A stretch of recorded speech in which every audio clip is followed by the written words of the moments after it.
Inside Eastview High School, corridors and classrooms lay silent after the final bell rang. The building's fluorescent lights glowed steadily over rows of lockers and polished floors, while empty classrooms held whispers of past lessons. In the quiet that followed the day's bustle, routine had given way to an eerie stillness that would soon be disrupted by an event no one could have anticipated. In a narrow hallway between the science labs and the library, custodian Ronald Pierce was making his routine rounds. Ronald, who had spent nearly 30 years at the school, knew every nook and cranny of the building. That evening, as he methodically checked each classroom and corridor, he paused when he noticed something amiss near room 214. The door, usually closed tightly after classes ended, stood slightly ajar. Stepping forward, Ronald shone his flashlight inside and was confronted with a sight that made him freeze. Slumped against a lab bench in the chemistry room lay the body of a man. The victim was dressed in a pressed button-down shirt and trousers that now lay in disarray.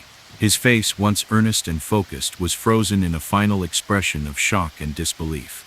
In his right hand, almost clutched as if he had tried desperately to hold on to something, was a small scrap of paper.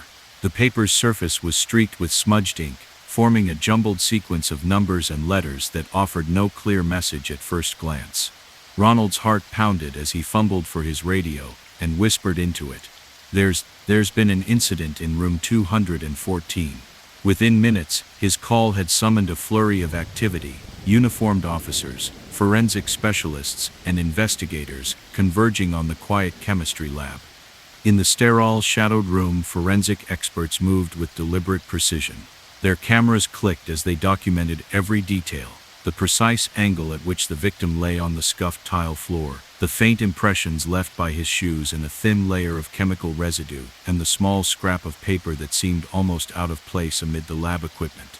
Each measured step of the investigation hinted that the scene had been arranged with careful intent, as if the murderer had wanted to both obscure the truth and leave behind a cryptic signature. Later that night, investigators determined the victim was Harold Ellis, a mid-level history teacher, known for his passion for his subject and his methodical approach to lesson planning. Harold had taught at Eastview for over a decade, earning the respect of students and colleagues alike with his calm demeanor and deep commitment to accurate historical records.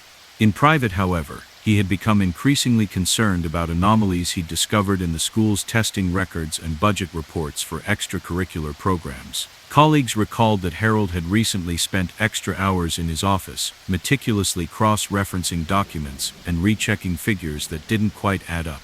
Now his body lay forgotten in a classroom laboratory, leaving behind more questions than answers.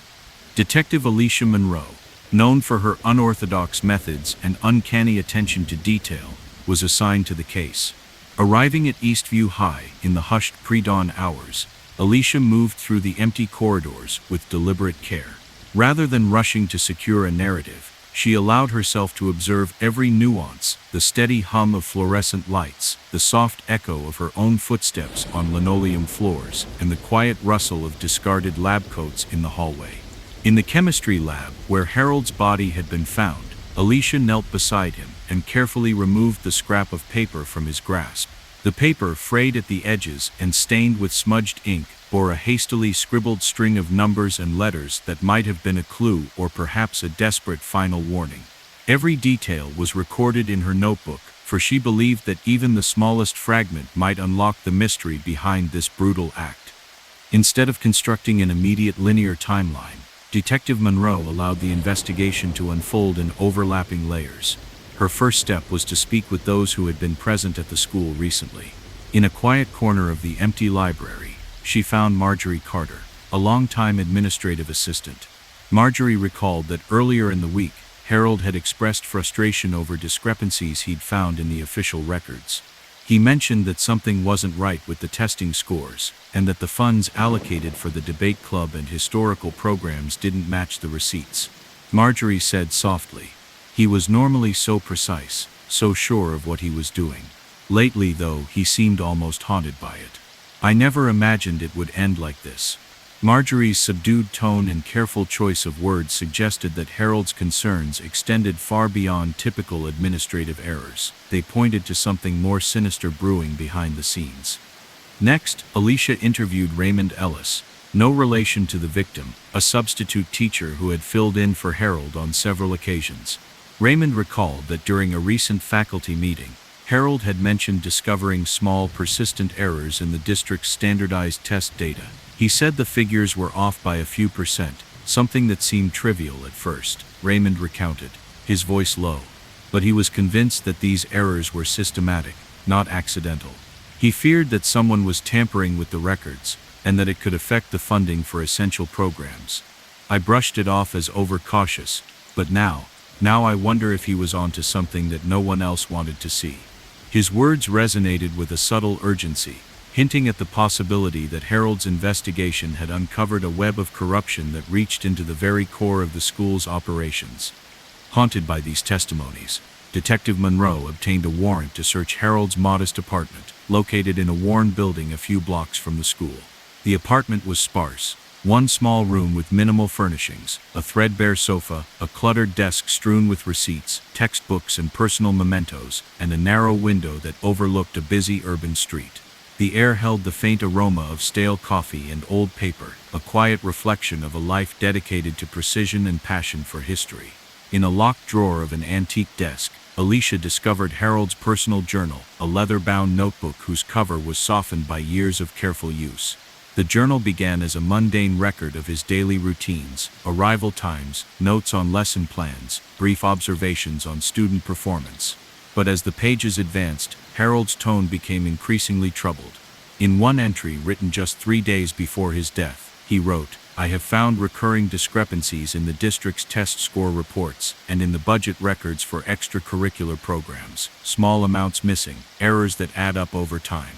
At first I assumed it was a clerical mistake, but now I fear it is deliberate. I must be cautious. If I dig too deeply, I might expose a secret that those in power will kill to keep hidden." The final sentence ended abruptly, as if his pen had been seized mid-thought, leaving behind a silence that spoke volumes. Simultaneously, the cyber unit recovered fragments of deleted text messages from Harold's aging cell phone, a device worn by years of constant use. The recovered messages were sparse. One said simply, "Stop now," while another warned, "Don't ask questions." Their curt, impersonal tone was unmistakable, a directive from an unknown source, urging Harold to abandon his investigation before it was too late. Rather than forcing the evidence into a neat chronological narrative, Detective Monroe let the investigation branch out naturally, collecting clues like pieces of a vast puzzle. With permission from the school board, she turned her attention to the administrative records stored in the main office of Eastview High. The office, tucked away behind a series of offices filled with dusty file cabinets and aging computers, housed a chaotic archive of district records. Working alongside Samuel Porter, a veteran clerk who had served the district for decades, Alicia meticulously compared the digital logs with the original handwritten ledgers. The differences were subtle. A single digit altered here, a date shifted there, but when these minor discrepancies were compiled over several months, they revealed a pattern too systematic to be coincidental. The digital records uniformly showed that every test score and donation was reported as complete, while the handwritten logs consistently documented slight shortfalls, tiny amounts missing from each record, that when summed, amounted to a significant diversion of funds. Forensic accountants were brought in to scrutinize the financial data. Their exhaustive analysis produced detailed charts and graphs that mapped the cumulative impact of these discrepancies. The numbers were damning. These minor shortfalls, negligible on any given day, had over time resulted in the misappropriation of a substantial sum, a sum that had been covertly transferred through a labyrinth of electronic transactions to an offshore account linked to a shell corporation. Each fractional variance contributed to a broader narrative of deliberate systematic fraud, a network of mid-level administrators who had exploited vulnerabilities in both digital and paper-based systems for their own enrichment. As layers of evidence began to accumulate, Detective Monroe started receiving anonymous tips. A plain envelope discovered in a file cabinet contained a typed note, "Every figure hides a secret." Another tip, sent via a secure email from an untraceable account, bluntly instructed, "Cease your investigation." Though these messages provided little detail, their tone was unmistakably menacing, a clear signal that those responsible were watching her every move and were prepared to take drastic measures to protect their secret. Federal agents, alerted by the mounting evidence, and the potential scope of the corruption, soon joined the investigation. Their state-of-the-art digital forensic tools enabled them to reconstruct a near-complete timeline of the deleted text messages from Harold's phone, revealing that the warnings had grown more frequent and urgent in the days leading up to his death. At the same time, forensic accountants developed intricate models that detailed how the aggregation of minor discrepancies over time resulted in a significant diversion of funds. The combined evidence formed a damning mosaic, a meticulously orchestrated cover-up that had drained resources for years, and when Harold's inquiries threatened to expose the truth, his life was callously ended. Detective Monroe compiled all her findings into a comprehensive report, a sprawling dossier exceeding 400 pages that interwove photographs of the crime scene in the quiet administrative wing, scans of pages from Harold's journal, digital reconstructions of the deleted messages, and detailed financial analyses that traced the misappropriated funds to their offshore destination. The dossier presented a clear narrative. Subtle discrepancies in the district's test score and donation records had been deliberately engineered for years to divert funds into an offshore account. When Harold began to document these irregularities, his investigation threatened to reveal a deep-seated network of corruption, a network that, in a ruthless bid to preserve its secret, ended his life. The district attorney, deeply troubled by the implications of the evidence for public trust in the educational system, convened a grand jury in a modern courthouse known for its rigorous pursuit of justice. Over a series of long sessions that stretched late into the night, expert witnesses testified about the digital forensic techniques that recovered the deleted messages, the statistical analyses that demonstrated the improbability of random errors, and the forensic accounting that traced the diverted funds to an offshore account associated with a shell corporation. Their testimonies, delivered with meticulous technical precision, left little room for doubt. After extensive deliberation, the grand jury returned indictments on multiple charges, including fraud, conspiracy, and accessory to homicide, charges that directly linked the systematic manipulation of records to the murder of Harold Ellis.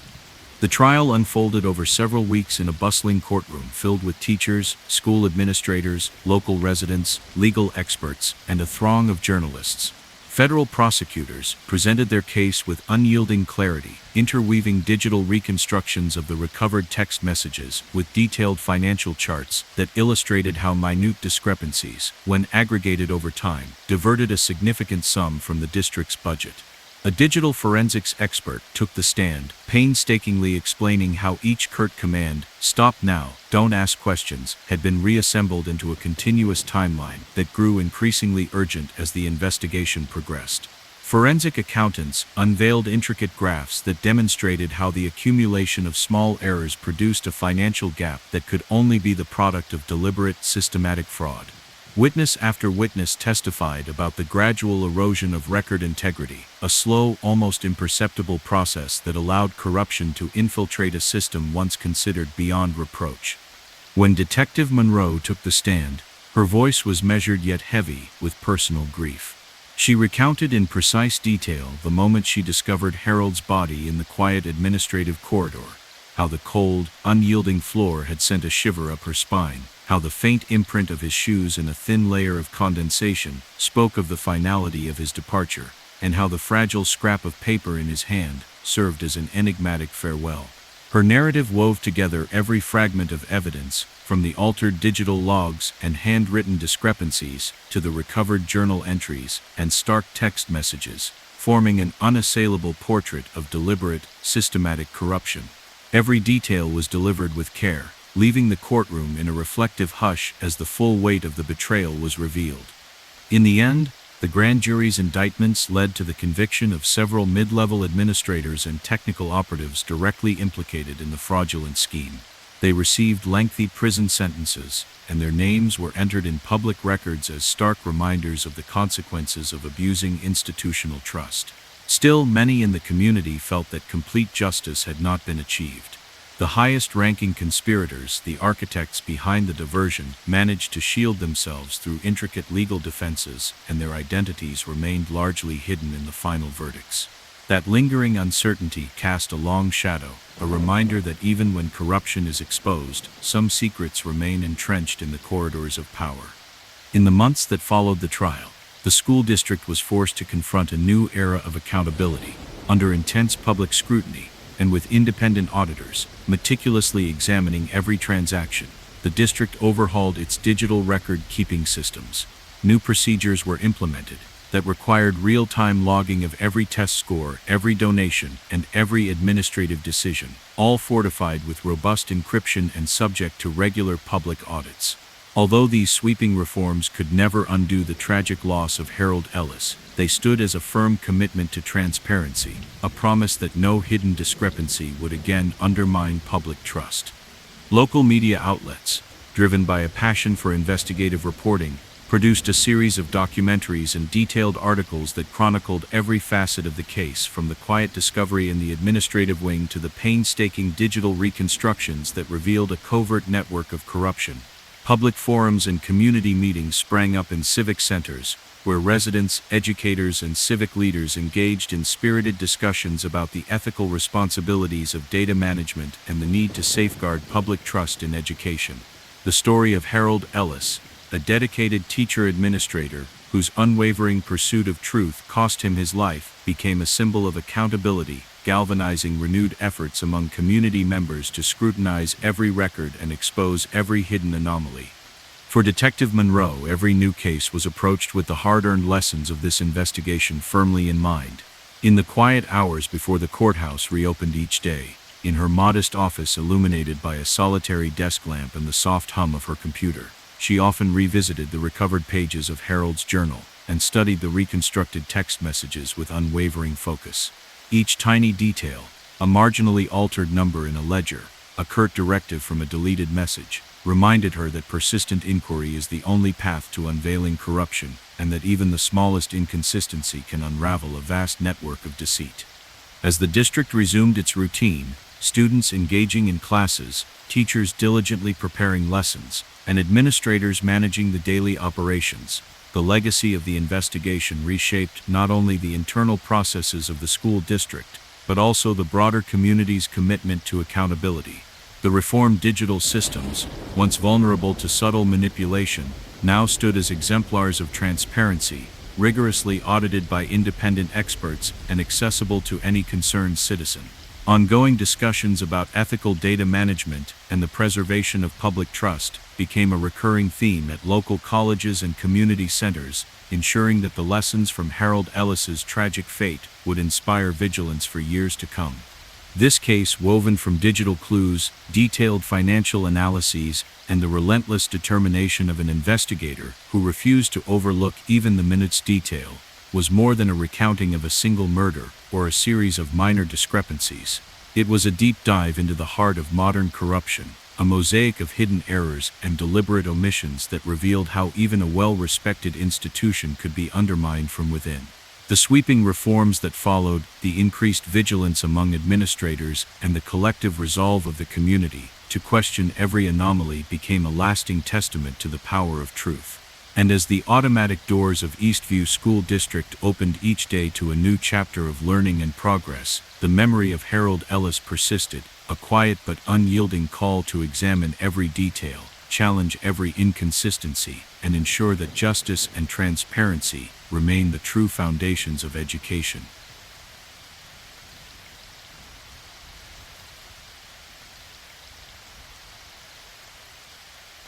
In a bustling urban center, the art museum pulsed with quiet energy. Inside its sleek halls, visitors admired masterpieces and contemporary installations, their hushed voices blending with the soft notes of an experimental soundtrack. Amid the organized chaos of gallery openings and guided tours, something far more sinister was about to take place behind closed doors. In a secluded administrative office on the museum's top floor, curator Lionel Price worked late into the night. His desk, cluttered with sketchbooks, press clippings, and meticulously handwritten logs, was illuminated by a solitary desk lamp. Lionel had always been the meticulous type, tracking every donation, every acquisition, every expense. That evening, as he cross-checked the latest shipment records with the digital inventory system, he noticed subtle irregularities, minor discrepancies in the recorded values of donated works and missing amounts in the supply orders. At first he dismissed these as simple clerical errors, but the anomalies had grown too consistent to ignore. With a growing sense of urgency, he began annotating the irregular figures in his leather-bound journal, each note penned in a deliberate, measured hand. He wrote about missing funds, tiny differences that seemed almost trivial in isolation yet promised a larger pattern when aggregated. His final entry ended abruptly, a half-written sentence that suggested he was interrupted before he could complete his thought. Later that night, while locking up the gallery spaces, Lionel was seen by an observant security officer pacing near the main corridor. His face, normally calm and collected, now showed a furrowed brow and a glint of anxiety in his eyes. He muttered something under his breath about figures that don't add up and lost donations before hurrying toward his office. No one knew at that moment that his persistence would soon provoke a response from those determined to keep their secret hidden. The following morning, as staff arrived to open the museum, a chill shock reverberated through the building. In the administrative office, Lionel Price was found slumped over his desk. His suit was disheveled and stained with dark blotches, and his eyes stared blankly at the ceiling, as if caught in a final moment of disbelief.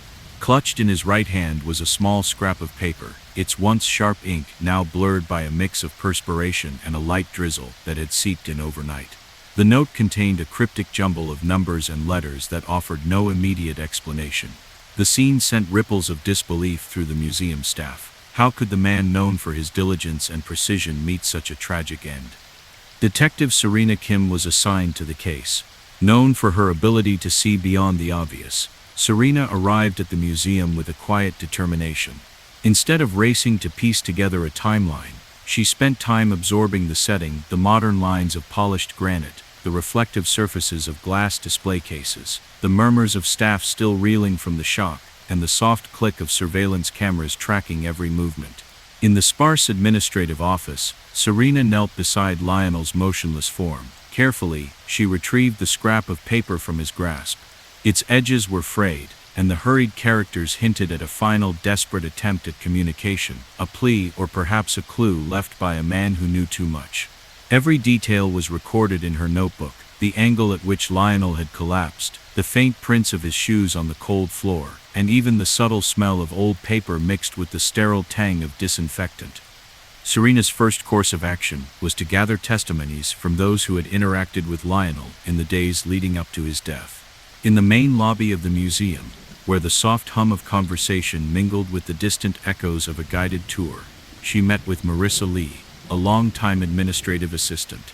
Marissa recalled that Lionel had been unusually preoccupied recently. He was always the one to double-check everything, but lately he was even more meticulous, almost as if he was searching for something. Marissa explained quietly, "I heard him mention discrepancies in the donation logs and that some funds didn't match up with the records. He seemed worried, like he was on the verge of uncovering something important." Marissa's soft-spoken words hinted at a man driven by an inner compulsion to expose an irregularity that many had chosen to ignore. Next, Serena spoke with Derek Allen, a security guard who patrolled the museum after hours.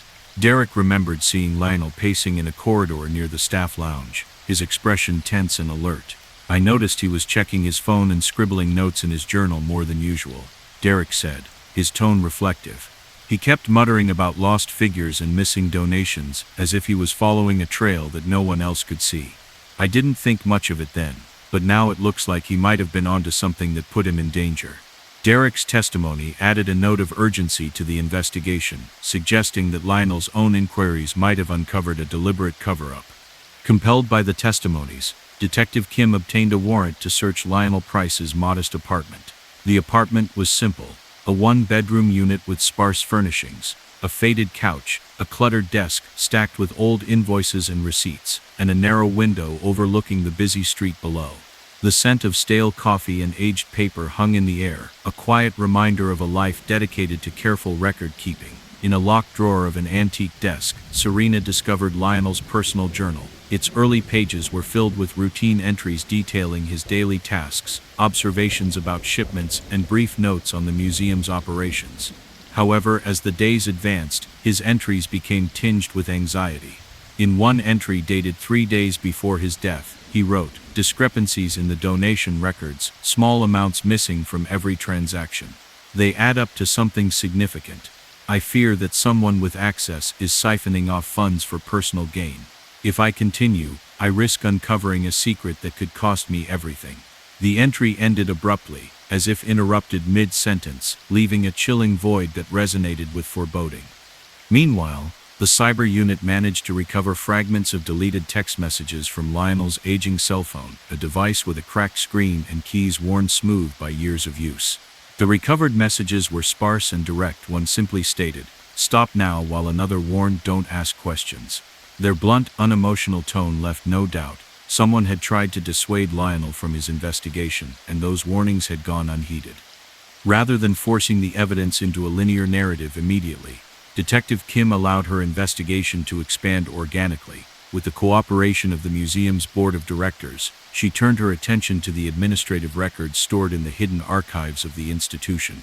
The archives were a chaotic blend of digital files and handwritten ledgers, documents that chronicled decades of transactions, donations, and inventory adjustments.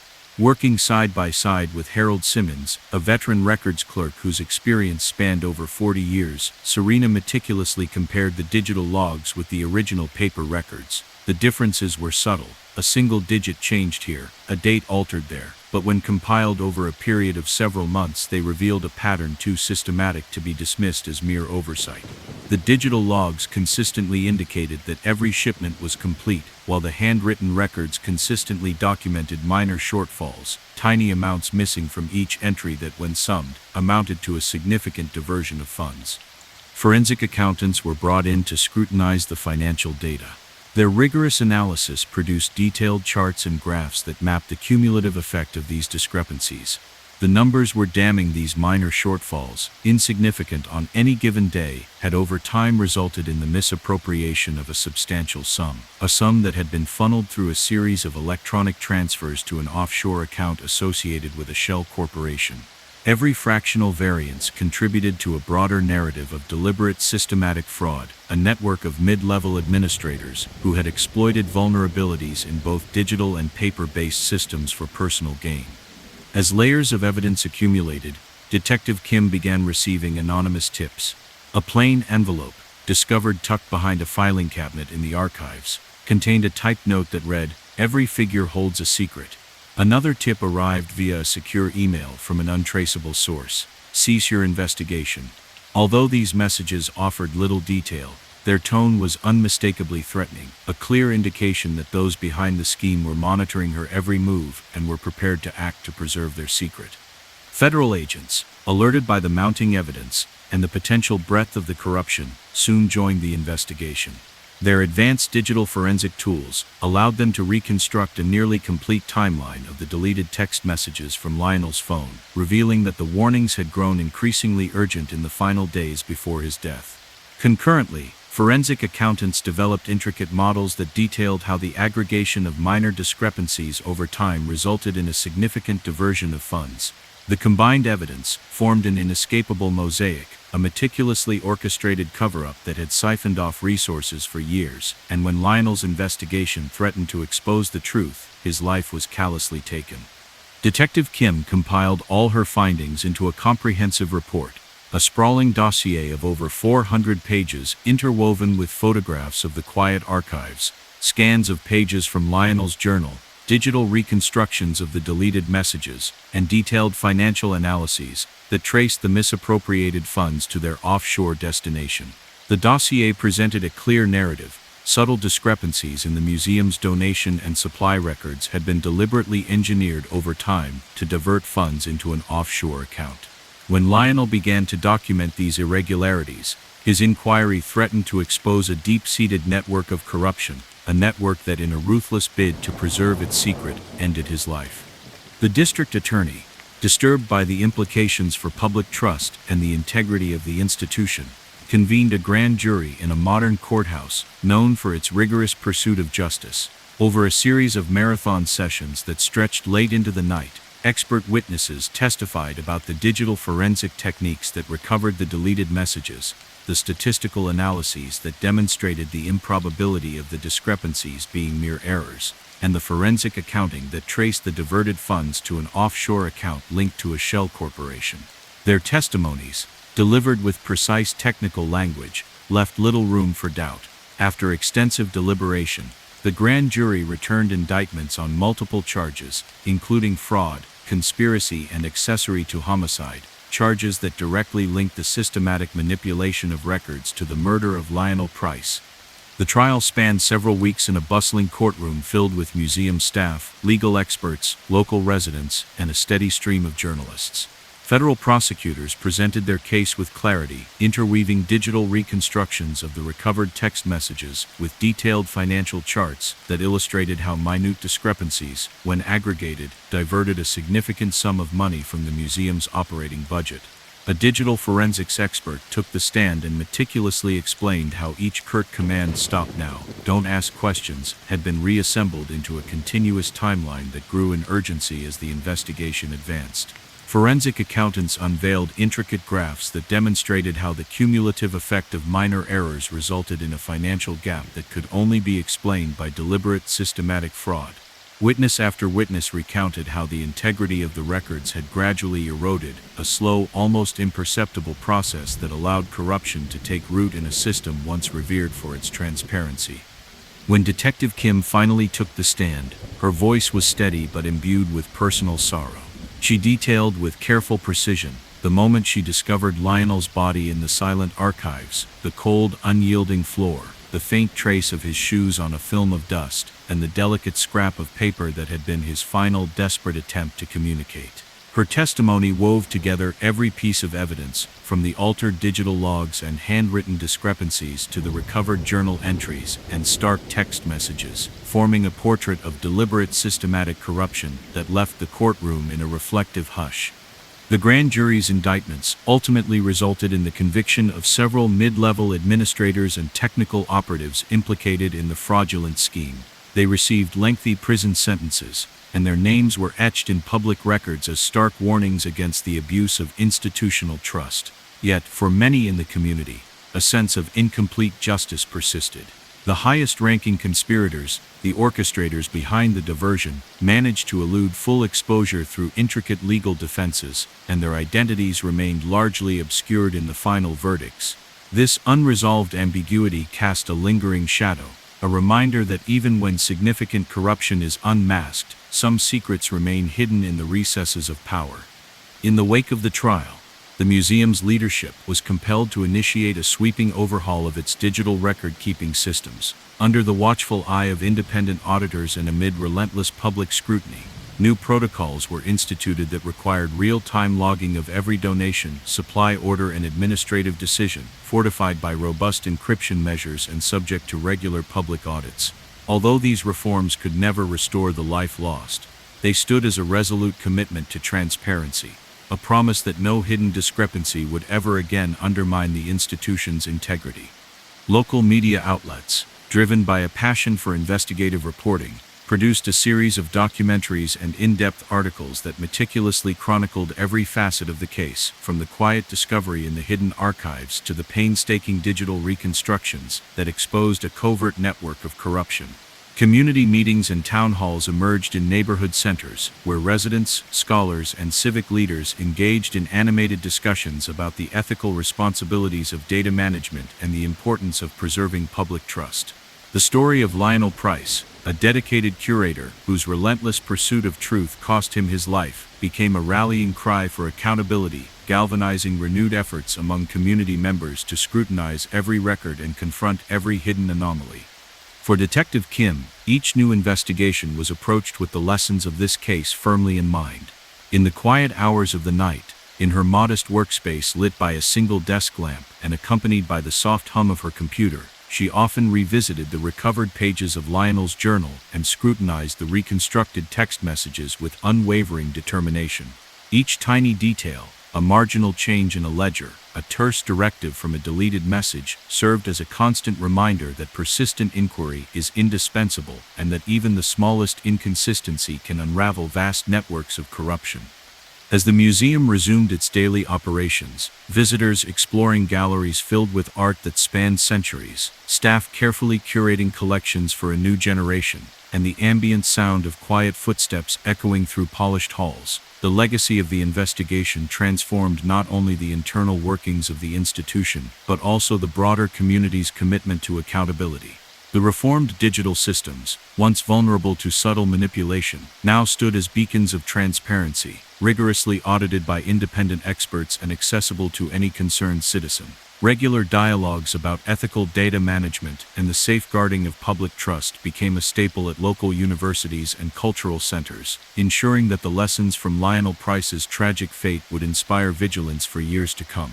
This case, pieced together from digital fragments, detailed financial analyses, and the unwavering determination of a detective who refused to overlook even the minute's detail, transcended the narrative of a single murder or a series of discrepancies.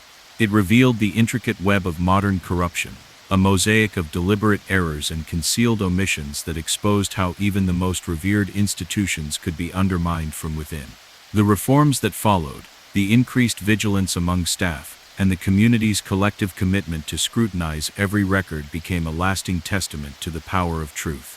And as the doors of the museum opened each day to welcome a fresh influx of visitors eager to witness the beauty of art and history, the memory of Lionel Price endured, a quiet but persistent reminder to challenge every inconsistency and uphold the unwavering pursuit of accountability.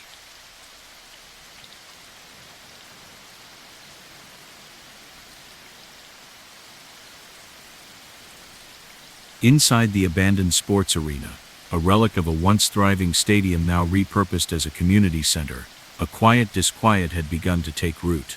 The vast space, once filled with the roar of crowds and the rhythm of athletic contests, had been transformed into a venue for local events and art shows.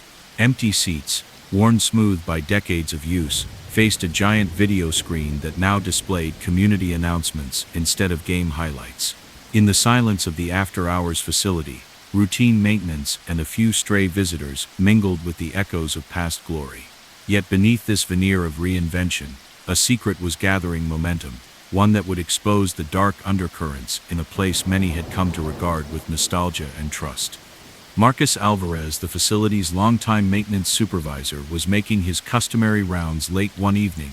His responsibilities included not only keeping the arena's aging infrastructure in working order but also safeguarding decades of archived records and memorabilia stored in a locked office behind the main stage. Marcus had worked here for nearly 20 years and knew every corridor and crevice of the building. That night, while checking a series of storage rooms and routine maintenance logs on his handheld device, he paused outside the records office. The door, usually securely bolted after closing, was slightly ajar. With cautious curiosity, Marcus pushed it open. Inside, amid rows of filing cabinets and stacks of vintage sports programs, he found a scene that froze him in place. On the polished concrete floor, illuminated by the harsh glare of a single overhead light, lay a man. The victim was dressed in a neat dark suit, his tie askew and his shirt wrinkled, his body sprawled in an unnatural heap. His face, partially shadowed by a fallen file folder, was fixed in a final expression of shock. Clutched in his right hand was a small scrap of paper, its edges torn and the ink run into a barely decipherable jumble of numbers and letters. Marcus's heart pounded in his chest as he fumbled for his radio. There's been an incident in here," he stuttered, barely audible over the low hum of the facility's ventilation. Within moments, his call summoned uniformed officers and forensic experts who began to secure the area. The scene was treated with meticulous care. Forensic specialists in dark coveralls swarmed the records office, their cameras flashing as they documented every detail. The precise angle of the victim's body, the faint imprint left by his scuffed shoes on the smooth floor, and the damp scrap of paper that still clung to his outstretched fingers. The careful arrangement of evidence suggested that nothing was random. Every element was in place with deliberate precision, as though the killer had intended to both obscure and hint at a hidden message. Later that night, investigators identified the victim as Vincent Reed, a mid-level administrator in charge of managing the arena's archival records and financial ledgers. Vincent had been known for his quiet diligence and unwavering commitment to accuracy.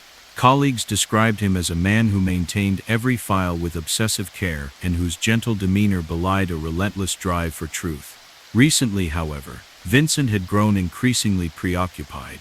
In hushed conversations, he mentioned noticing small discrepancies in the donation records for renovations and slight inconsistencies in the inventory of memorabilia donated by former athletes. Though these differences were minor on their own, Vincent had become convinced that they were not mere errors but deliberate alterations, fraudulent adjustments designed to siphon off funds meant for the community center's upkeep. His last days were marked by long hours in the records room and whispered phone calls that hinted at something amiss. Now his lifeless form lay in the very room where he had once safeguarded the institution's history, leaving behind more questions than answers. Detective Imani Carter was assigned to the case. Renowned for her unconventional approach and her ability to uncover meaning in the smallest details, Imani entered the arena without fanfare. Instead of dashing to secure a timeline, she moved with measured steps through the quiet corridors, her eyes absorbing the interplay of stark fluorescent light and the lingering echoes of a bygone era. In the records office, she knelt beside Vincent's body and carefully retrieved the scrap of paper from his grasp. The paper's faded characters were barely legible, and Imani suspected that it might be a final clue, a hastily scrawled code left behind as a desperate warning. Every nuance, the way the paper curled at the edges, the subtle pattern of footprints leading to the filing cabinets, the faint smell of old ink mixed with something acrid, was noted in her battered notebook. She was determined to let the evidence speak, trusting that even the smallest irregularity might unravel a much larger conspiracy. Rather than imposing a rigid linear narrative, Imani allowed the investigation to expand organically, like the unfolding of an intricate map. Her first step was to collect testimonies from those who had been in the facility in the days leading up to the tragedy. In a quiet lounge area near the main entrance, she met with Clarissa Vega, a front desk clerk known for her empathetic nature and sharp memory. Clarissa recalled that Vincent had been visibly agitated in recent days. He kept talking about how the donation figures just didn't add up. Clarissa explained in a hushed tone. He was always so precise with the numbers, but lately he seemed fixated on these small errors that on paper were insignificant. But to him, they represented something more sinister. I remember him saying, "It's like the system is being slowly bled dry," before he left abruptly one day. Clarissa's words hinted at a deeper investigation, a belief that someone within the system was tampering with the records for their own gain.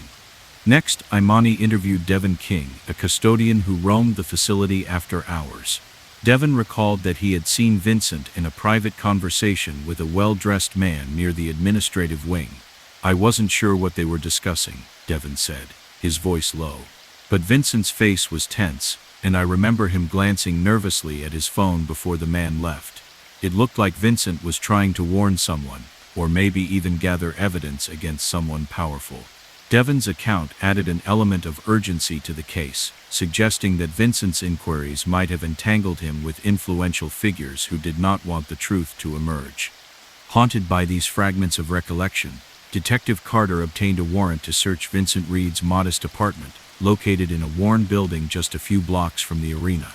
The apartment was plain, one small room with minimal furnishings, a faded couch, a cluttered desk, and a narrow window overlooking a busy street. The air was heavy with the faint odor of stale coffee and old paper, a quiet testament to a life dedicated to meticulous record-keeping. In a locked drawer of an antique desk, Imani discovered Vincent's personal journal, a battered leather-bound notebook, whose pages were filled with precise, careful entries. The early pages contained routine details, logs of daily tasks, observations on the receipt of donations, and brief notes on inventory discrepancies. But as the entries advanced, a growing sense of dread emerged. In one entry, dated 3 days before his death, Vincent wrote, "I have uncovered persistent discrepancies in the donation records and supply logs, small amounts missing from every transaction that, when added together, form an alarming deficit. I fear that someone with trusted access is systematically diverting funds for personal gain. If I continue to investigate, I risk exposing a secret that could end my career or my life." The final line ended abruptly, as though his pen had been snatched away mid-thought, leaving behind a silence that spoke of impending danger. At the same time, the cyber unit managed to recover fragments of deleted text messages from Vincent's aging cell phone, a relic that bore the marks of long, stressful nights. The recovered messages were sparse and direct. One message read simply, "Stop now," while another warned, "Don't ask questions." Their brisk, unadorned tone confirmed Imani's suspicions. Vincent had been receiving clear warnings to halt his inquiry, and those warnings had been fatally ignored. Instead of assembling the evidence into a tidy chronological narrative, Detective Carter allowed the investigation to branch out like the roots of a sprawling tree. With the cooperation of the museum's board, she turned her attention to the administrative records stored in a secure archive room deep within the museum's core. The room was a dense repository of history, a collection of handwritten ledgers, digital logs on aging servers, and file cabinets filled with decades of transactions. Working closely with Edwin Morales, a veteran records clerk whose intimate knowledge of the archive was legendary, Imani meticulously compared the digital entries with the original paper records. The differences were subtle, a digit misprinted here, a date altered there, but when aggregated over several months they revealed a pattern too deliberate to be the result of mere oversight. The digital records consistently showed that every shipment and donation was recorded as complete, while the handwritten logs consistently documented small recurring shortfalls, fractions missing from each entry, that when summed amounted to a significant diversion of funds. Forensic accountants were then called in to scrutinize the financial data. Their exhaustive analysis produced detailed charts and graphs that illustrated the cumulative impact of these discrepancies. The numbers were damning. These minor shortfalls, negligible on any given day, had over time resulted in the misappropriation of a substantial sum. A sum that had been secretly funneled through a labyrinth of electronic transfers to an offshore account linked to a shell corporation.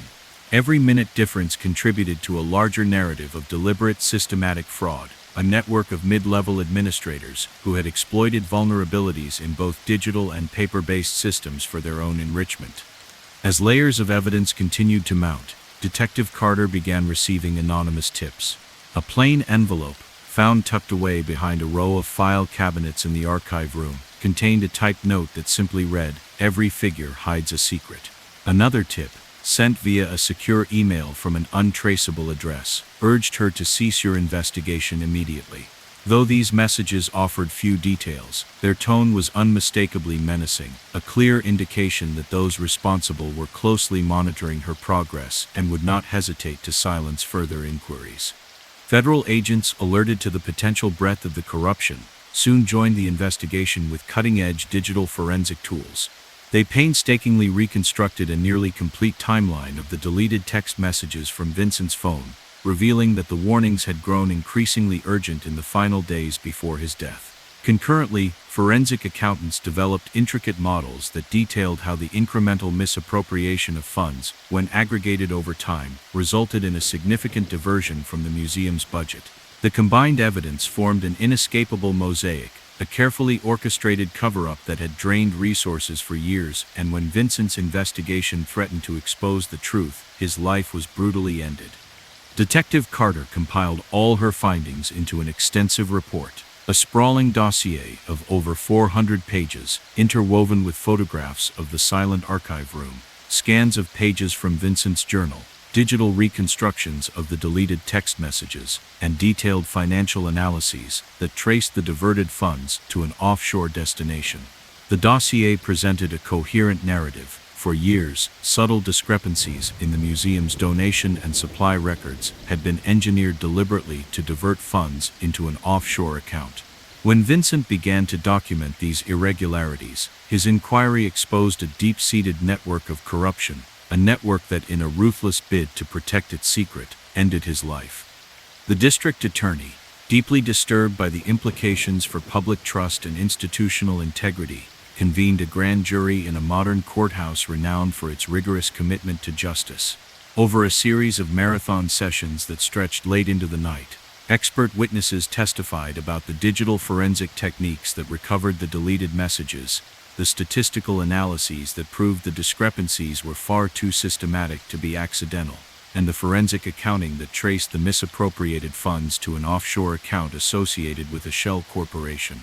Their testimonies, delivered with unwavering technical precision, left little room for doubt. After lengthy deliberation, the grand jury returned indictments on multiple charges, including fraud, conspiracy, and accessory to homicide, that directly linked the manipulation of records to the murder of Vincent Reed.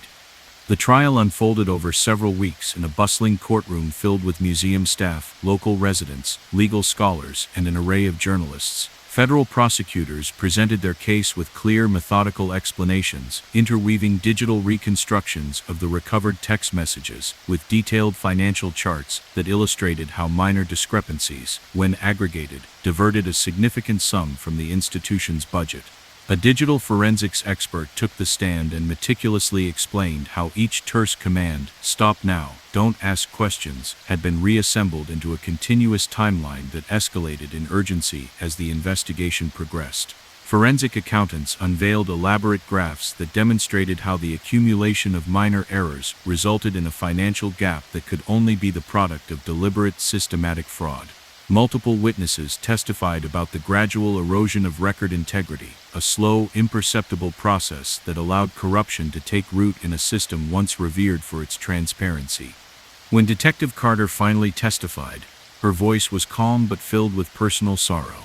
She described in careful detail the moment she discovered Vincent's body in the deserted archive room, the cold, hard floor beneath her, the faint traces of his footsteps in a thin layer of dust, and the delicate scrap of paper clutched in his hand that had served as his final desperate clue. Her narrative wove together every fragment of evidence, from the altered digital logs and handwritten discrepancies to the recovered journal pages and stark text messages, forming an unassailable portrait of deliberate, systematic corruption. Every observation was delivered with measured precision, and the courtroom fell into a reflective silence as the full magnitude of the betrayal was revealed. Ultimately, the grand jury's indictments led to the conviction of several mid-level administrators and technical operatives implicated in the fraudulent scheme. They received lengthy prison sentences, and their names were recorded as stark warnings against the abuse of institutional trust. Yet many in the community still felt that justice was only partially served. The highest-ranking conspirators, the architects behind the diversion, managed to shield themselves through intricate legal defenses, and their identities remained largely hidden in the final verdicts. That unresolved ambiguity cast a heavy, lingering shadow, a reminder that even when corruption is exposed, some secrets may endure behind closed doors. In the wake of the trial, the museum's leadership was compelled to launch sweeping reforms. Under the close scrutiny of independent auditors and an engaged public, the institution completely overhauled its digital record-keeping systems. New protocols were established that required real-time logging of every donation, every supply order, and every administrative decision, all secured by robust encryption and subject to regular public audits. Although these changes could never restore the life lost, they stood as a firm commitment to transparency, a promise that no hidden discrepancy would again compromise the public's trust in the institution. Local media, driven by a fervent dedication to investigative journalism, produced a series of detailed documentaries and articles that chronicled every facet of the case, from the quiet discovery in the archive room to the painstaking digital reconstructions that unveiled a covert network of corruption. Community forums and town hall meetings were convened in civic centers, where residents, scholars, and civic leaders debated the ethical responsibilities of digital data management and the importance of safeguarding public trust. The story of Vincent Reed, a man whose quiet determination to expose the truth cost him his life, became a rallying cry for accountability, inspiring renewed vigilance among community members to scrutinize every record and confront every hidden anomaly. For Detective Carter, every new case was approached with the hard-earned lessons of this investigation firmly in mind. In the quiet hours of the night, in her modest workspace lit by a single desk lamp and accompanied by the gentle hum of her computer, she frequently reread the recovered pages of Vincent's journal and examined the reconstructed text messages with unwavering focus. Each minute detail, a marginal change in a ledger, a curt command from a deleted message, served as a constant reminder that persistent inquiry is indispensable and that even the smallest inconsistency can unravel an entire network of deceit. As the museum resumed its daily operations, with visitors absorbing the myriad exhibits that span centuries, staff carefully curating collections for a new era, and the gentle buzz of conversation replacing the earlier shock, the legacy of the investigation transformed not only the institution's internal processes, but also the broader community's commitment to transparency. The reformed digital systems, once vulnerable to subtle manipulation, now stood as beacons of accountability, rigorously audited and accessible to any concerned citizen. Ongoing discussions about ethical data management and the preservation of public trust became regular features at local educational institutions and cultural centers, ensuring that the lessons drawn from Vincent Reed's tragic fate would continue to inspire vigilance. This case, pieced together from digital fragments, exhaustive financial analyses, and the steadfast determination of an investigator who never overlooked the smallest clue, transcended the narrative of a single murder. It unveiled an intricate tapestry of modern corruption, a mosaic of hidden errors and deliberate omissions that exposed how even the most cherished institutions can be undermined from within. The reforms that followed, the heightened alertness among staff, and the community's collective resolve to interrogate every record became an enduring testament to the power of truth.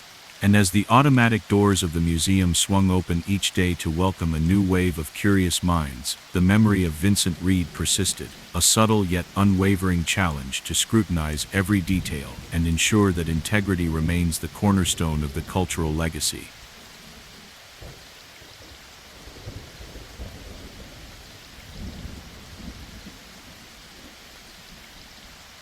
Inside the cramped confines of a bustling diner in the heart of the city, neon lights and retro decor merged with the aroma of sizzling bacon and freshly brewed coffee.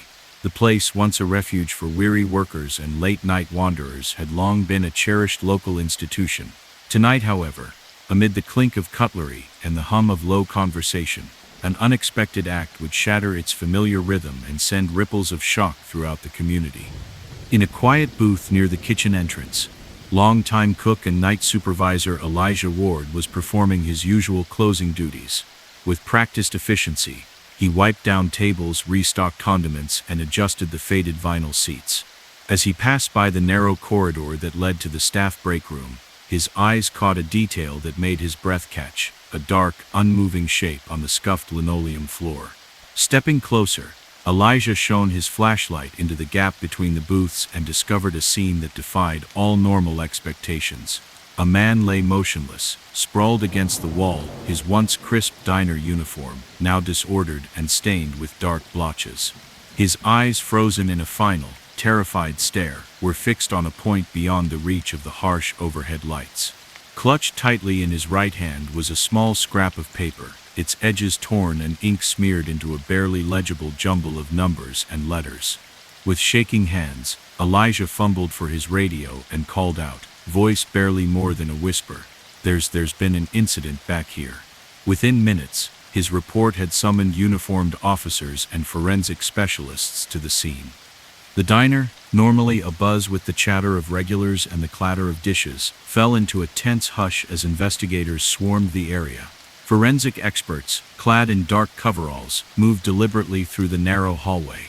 They meticulously photographed every detail, the precise angle at which the body lay, the subtle imprint left by the victim's scuffed shoes on the polished floor, and even the delicate scrap of paper clutched in his lifeless hand. Every measured step suggested that nothing about the scene was accidental. Instead, it was a meticulously orchestrated tableau, carefully arranged to obscure as much as to reveal. Subsequent identification efforts confirmed the man's identity as Roland Pierce, a mid-level manager at the diner responsible for maintaining supply inventories and managing daily schedules. Colleagues remembered Roland as diligent and quiet, a man whose commitment to keeping the establishment running smoothly was the stuff of local legend. In private, however, he had grown increasingly disturbed by small irregularities, discrepancies in the recorded deliveries of fresh produce, minor variations in the cash register tallies, and missing items that, when aggregated over time, suggested something more deliberate than mere human error. In the days leading up to his final shift, he had spent late hours in the office, poring over receipts and comparing digital records with handwritten ledgers. His final journal entry had been abruptly cut off mid-sentence, as if his pen had been snatched away in a moment of terror. Now his body lay abandoned in the very space where he had once tried to expose the truth. Detective Janelle Ortiz was assigned to the case, renowned for her unorthodox approach and her ability to piece together clues that others overlooked. Janelle arrived at the diner amid a subdued atmosphere of disbelief. Rather than rushing to secure the scene, she allowed herself time to absorb the environment.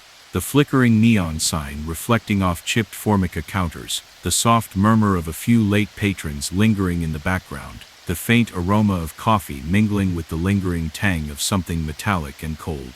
In the narrow hallway behind the main dining area, where the body had been discovered, Janelle knelt slowly and carefully retrieved the scrap of paper from Roland's stiff fingers. The paper's ink was smudged and illegible, but it clearly represented a desperate attempt to communicate a final clue. She transferred the details to her notebook with precise care, convinced that even the smallest symbol might hold the key to unraveling a conspiracy that reached far beyond the diner's back room.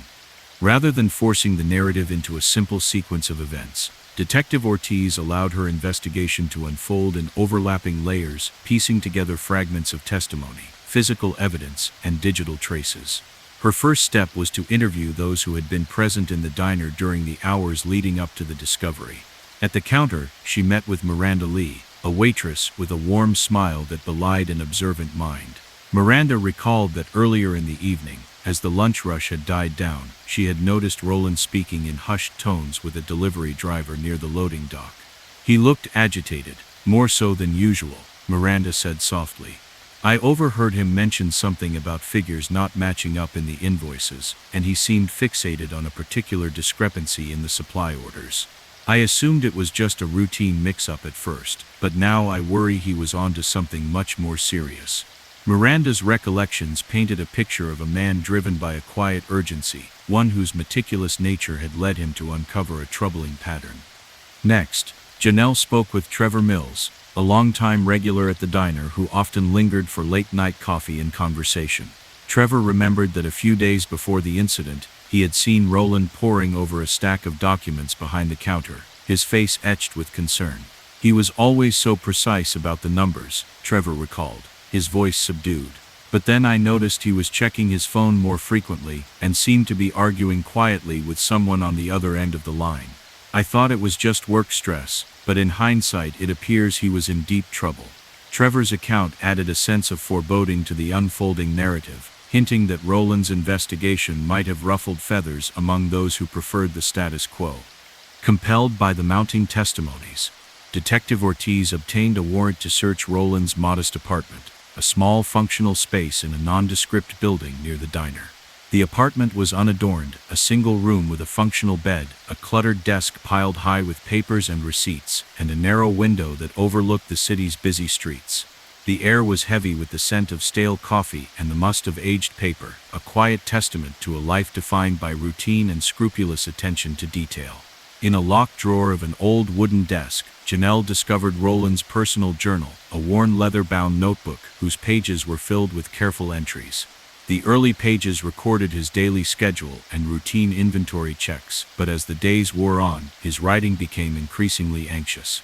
In one entry, dated 3 days before his death, he wrote, "There are small discrepancies in the supply records, figures missing here and there that when added up are significant. I fear that someone with trusted access is deliberately altering the numbers for their own gain. I must tread carefully. If I continue, I risk exposing a secret that could cost me dearly." The final entry ended abruptly, as though his pen had been forcibly taken from his hand mid-thought, leaving behind a void of unspoken dread. At the same time, the cyber unit managed to recover fragments of deleted text messages from Roland's aging cell phone, a device that had seen countless late nights and hurried calls. The recovered messages were terse and unembellished. One simply stated, "Stop now," while another warned, "Don't ask questions." Their brevity and mechanical tone confirmed Janelle's worst suspicions. Someone had been issuing stark warnings to Roland, and he had chosen to ignore them until it was too late. Rather than arranging the evidence into a neat, linear chronology, Detective Ortiz allowed her investigation to branch out organically, assembling a mosaic of clues from various sources. With the cooperation of the diner's management, she turned her attention to the administrative records stored in the back office, a cramped room filled with filing cabinets, old digital logs, and stacks of handwritten ledgers. Working side by side with longtime clerk Victor Chang, whose intimate familiarity with the diner's records was legendary, Janelle meticulously compared the digital entries with the original paper logs. The differences were subtle, a digit altered here, a date changed there, but when aggregated over several months, they revealed a pattern that was too consistent to be accidental. The digital logs always indicated that every delivery was complete, while the handwritten records consistently documented minor shortfalls, tiny discrepancies that, when summed, amounted to a significant diversion of funds and resources. Forensic accountants were then brought in to scrutinize the financial data. Their rigorous analysis produced detailed charts and graphs that mapped the cumulative impact of these discrepancies. The numbers were damning. These minor shortfalls, seemingly negligible on any given day, had over time resulted in the misappropriation of a substantial sum, a sum that had been covertly transferred through a series of electronic transactions to an offshore account associated with a shell corporation. Every fractional variance contributed to a broader narrative of deliberate systematic fraud, a network of mid-level administrators who had exploited vulnerabilities in both digital and paper-based systems for their own enrichment. As layers of evidence continued to accumulate, Detective Ortiz began receiving anonymous tips. A plain envelope, discovered tucked behind a stack of old files in the back office, contained a typed note that read, "Every figure hides a secret." Another tip, delivered via a secure email from an untraceable source, bluntly warned, "Cease your investigation." Although the messages offered few details, their tone was unmistakably menacing, a clear indication that those behind the cover-up were closely monitoring her every move and were prepared to take drastic measures to keep their secret concealed. Federal agents, alerted to the potential scope of the corruption, soon joined the investigation with state-of-the-art digital forensic tools. They painstakingly reconstructed a nearly complete timeline of the deleted text messages from Roland's phone, revealing that the warnings had grown increasingly urgent in the final days before his death. Concurrently, forensic accountants developed intricate models that detailed how the aggregation of minor discrepancies over time resulted in a significant diversion of funds. The combined evidence formed an inescapable mosaic, a meticulously orchestrated cover-up that had siphoned off resources for years. And when Roland's inquiry threatened to expose the truth, his life was callously ended. Detective Ortiz compiled all her findings into a comprehensive report, a sprawling dossier of over 400 pages that interwove photographs of the quiet, sterile back office, scans of pages from Roland's journal, digital reconstructions of the deleted text messages, and detailed financial analyses that traced the misappropriated funds to their offshore destination. The dossier presented a coherent narrative for years. Subtle discrepancies in the diner's donation and supply records had been deliberately engineered to divert funds into an offshore account. When Roland began to document these irregularities, his inquiry threatened to expose a deep-seated network of corruption, a network that, in a ruthless bid to protect its secret, ended his life. The district attorney, alarmed by the implications of the evidence for the integrity of the local business community, convened a grand jury in a modern courthouse with a reputation for uncompromising justice. Over a series of marathon sessions that extended late into the night, expert witnesses testified about the digital forensic techniques that recovered the deleted messages, the statistical analyses demonstrating that the discrepancies were far too systematic to be mere errors, and the forensic accounting that traced the diverted funds to an offshore account linked to a shell corporation. Their testimonies, delivered with precise technical language, left little room for doubt. After extensive deliberation, the grand jury returned indictments on multiple charges, including fraud, conspiracy, and accessory to homicide, charges that directly linked the systematic manipulation of records to the murder of Vincent Reed. The trial spanned several weeks in a crowded courtroom, filled with diner employees, local residents, legal scholars, and reporters hungry for answers. Federal prosecutors presented their case with clear, methodical explanations, interweaving digital reconstructions of the recovered text messages with detailed financial charts that illustrated how minor discrepancies, when aggregated over time, diverted a substantial sum of money from the establishment's funds. A digital forensics expert took the stand and meticulously detailed how each curt command, "Stop now, don't ask questions," had been reassembled into a continuous timeline that grew increasingly urgent as the investigation progressed. Forensic accountants unveiled intricate graphs that demonstrated how the cumulative effect of minor errors produced a financial gap that could only be explained by deliberate, systematic fraud. Multiple witnesses recounted how the integrity of the records had been slowly eroded, a gradual process that allowed corruption to flourish in a system once held in high esteem. When Detective Ortiz finally testified, her tone was measured yet laden with personal sorrow. She recounted with careful clarity the moment she discovered the body in the quiet back office, the steady echo of her footsteps on the smooth floor, the faint trace of a single footprint in a smear of spilled water, and the fragile scrap of paper that served as a haunting reminder of a life cut short. Her narrative interwove every fragment of evidence, from the altered digital logs and handwritten discrepancies to the recovered journal entries and terse text messages, forming an unassailable portrait of deliberate, systematic corruption. Each detail was delivered with the utmost care, leaving the courtroom in a reflective silence as the magnitude of the betrayal was laid bare. Ultimately, the grand jury's indictments led to the conviction of several mid-level administrators and technical operatives implicated in the fraudulent scheme. They received lengthy prison sentences, and their names were entered into public records as stern reminders of the consequences of abusing institutional trust. Yet many in the community believed that true justice remained incomplete, as the highest-ranking conspirators, those who orchestrated the diversion, managed to shield themselves through complex legal defenses, their identities remaining largely hidden. This unresolved uncertainty served as a lasting reminder that even when corruption is exposed, some secrets endure behind closed doors. In the wake of the trial, the diner's ownership was forced to confront a new era of accountability. Under the intense scrutiny of independent auditors and an engaged public, the establishment overhauled its digital inventory systems. New procedures mandated real-time logging of every donation, supply order and cash transaction, supported by robust encryption and regular public audits. Although these reforms could not undo the tragic loss, they stood as a firm commitment to transparency, a promise that no hidden discrepancy would again compromise the integrity of the business. Local media outlets, driven by an unwavering dedication to investigative journalism, produced a series of documentaries and in-depth articles that recounted every aspect of the case, from the unexpected discovery in the quiet backroom to the painstaking digital reconstructions that revealed a covert network of corruption. Public forums and town hall meetings soon took place at community centers, where residents, scholars, and business leaders engaged in spirited discussions about ethical data management and the importance of safeguarding public trust. The story of Vincent Reed, a dedicated manager whose pursuit of truth cost him his life, became a powerful symbol of accountability, spurring renewed vigilance among local entrepreneurs and consumers alike. For Detective Ortiz, every new investigation was approached with the hard-earned lessons of this case deeply imprinted on her mind.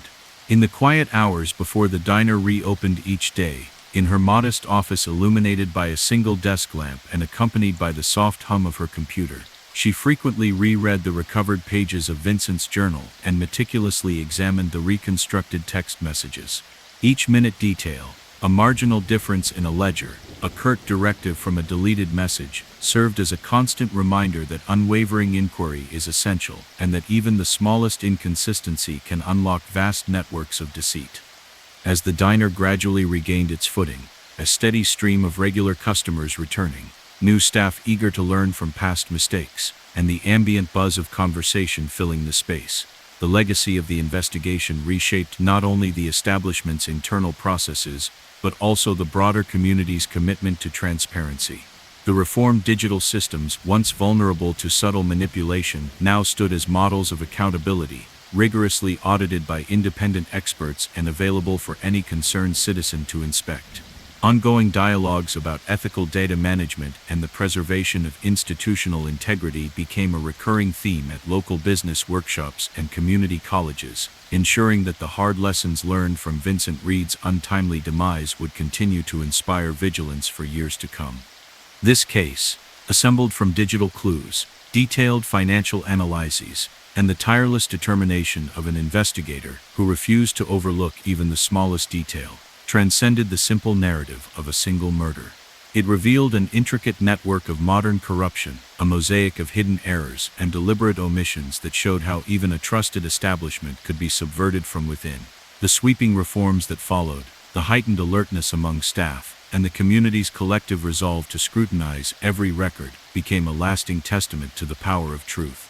And as the diner's neon sign flickered to life each morning, welcoming a new wave of patrons. The memory of Vincent Reed continued to echo, a persistent call to question every irregularity and to uphold accountability as the cornerstone of a fair and open society.